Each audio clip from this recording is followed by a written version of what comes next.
Ez kívülről pedig így néz ki. Van egy szigetelésünk.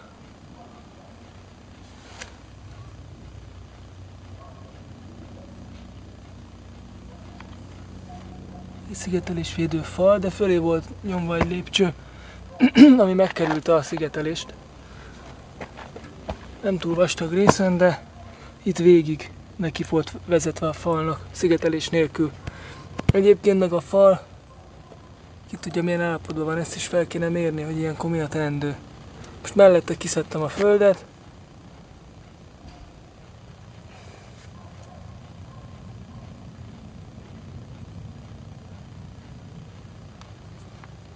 Végig a szigetelésvédő fal és a ház között láthatóan, hogy föld van.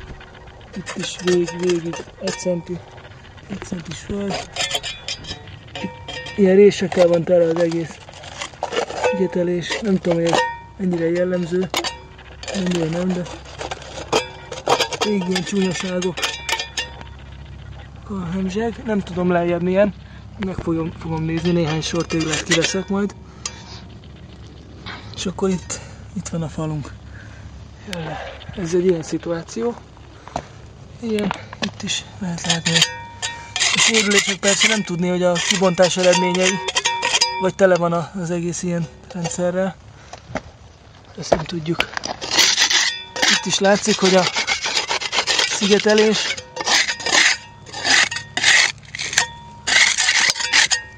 és a ház között itt végig 1-2 centi földsáv, vagy ami nedves is. Itt ide bejut a nedvesség föntről, és folyamatosan áztatja a házat. Ez itt föld.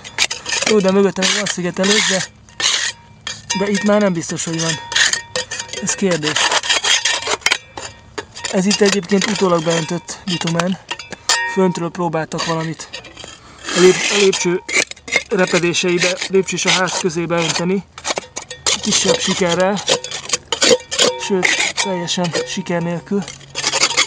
Hát itt látható, hogy mi van. Itt is. Itt. Ha elveszek egy ilyen téglát, akkor ez látható, hogy itt a szigetelés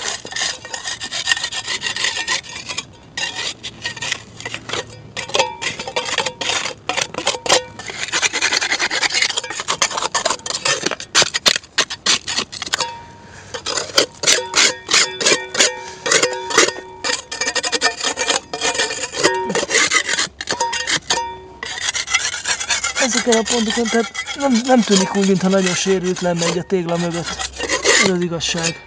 Szóval lehet, hogy csak fölötte vitte be, mert ezzel megyek, amennyire tudok.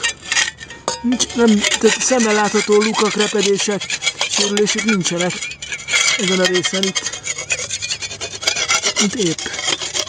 Itt épp a szigetelés a téglák mögött. Na jó, így néz ki.